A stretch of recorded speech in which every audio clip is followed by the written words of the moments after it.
right off, what made you want to center a film about Fred Hampton on the relationship of he and Bill? For starters, I recognize. I mean, I should back it up by saying the that premise came to me via the Lucas brothers, who said to me, "Look, we envision, a movie about William O'Neill and Fred Hampton that's kind of the departed inside the world of COINTELPRO."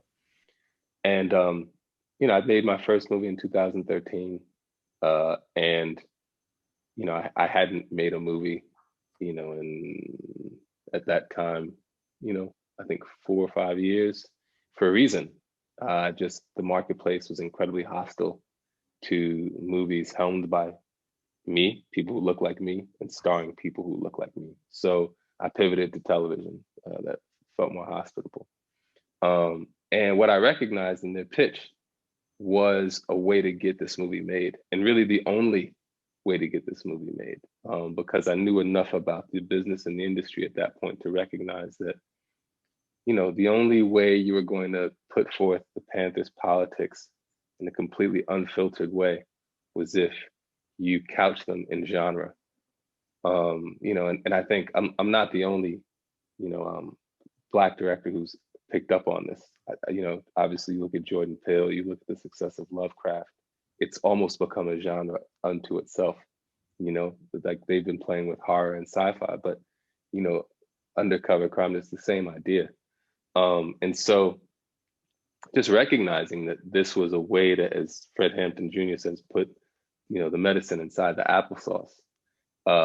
It started out as just necessity, and that was the jumping off point. And then later it was like, okay, well, what can we say now that we're choosing to tell it this way? What can we say by doing so?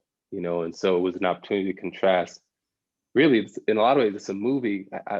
And I'm not saying this anymore after today, because I realized that I've fallen in this pattern of saying that we were trying to Trojan horse a Fred Hampton biopic inside of a crime drama, but we weren't really. What we were really trying to do is take a look at ideas, at Fred's ideas.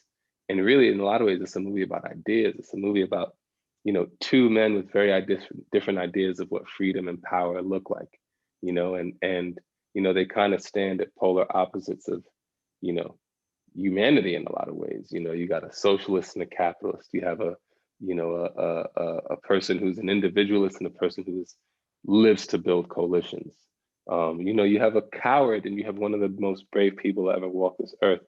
And so it was an opportunity to really explore some ideas, and also explore just like the breadth of humanity, and sort of take stock or have an audience take stock of, like, where we all fall, along that line.